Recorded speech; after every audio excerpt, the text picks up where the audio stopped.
Saudara terkasih dalam Kristus, salam jumpa dalam Renungan Harian Katolik bersama dengan saya, Pastor Andreas Rustin. Seringkali kita merasa bahwa dalam relasi ada sesuatu yang membuat kita terbelenggu, kita tidak menjadi sungguh-sungguh orang yang bebas dan merdeka. Mungkin malah Anda merasa bahwa Anda dijajah, seperti dahulu ketika kita dijajah 3,5 abad lamanya oleh Belanda dan 3,5 tahun oleh Jepang.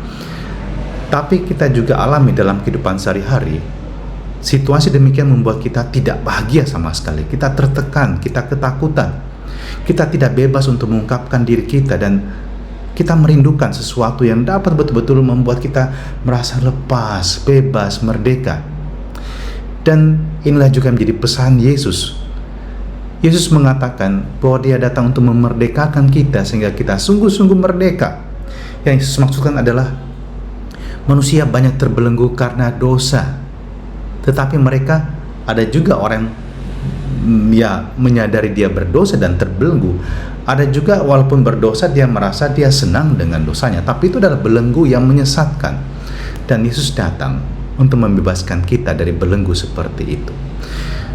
Maka mari kita coba renungkan dalam hidup kita, apakah ada dosa-dosa yang membelenggu kita?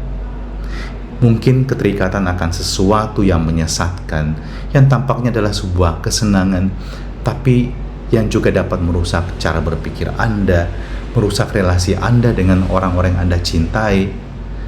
Ingat, ketika Anda dibelenggu oleh dosa, oleh kegelapan, pada suatu titik Anda akan kehilangan apa yang paling berharga dalam hidup Anda.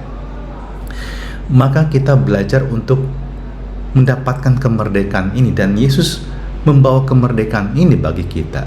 Yang perlu kita lakukan adalah menerima Dia dan hidup di dalam Dia, dan kemudian kita merasa lepas, bebas, dan merdeka. Mungkin Anda pernah berjumpa dengan pribadi atau orang yang kemudian menarik Anda keluar dari belenggu-belenggu seperti itu, dan kemudian Anda merasa, saya merasa plong, saya merasa bebas, saya merasa sekarang merdeka untuk bahkan mengekspresikan diri dan melakukan kebaikan kepada sesama. Maka mari kita mohon berkat-Nya agar rahmat Allah juga memerdekakan kita dan membuat kita hidup sesuai dengan kehendak-Nya. Terimalah berkat-Nya Maha Kuasa untuk diri kita dan perjuangan kita sepanjang hari ini, dalam nama Bapa dan Putra dan Roh Kudus. Amin.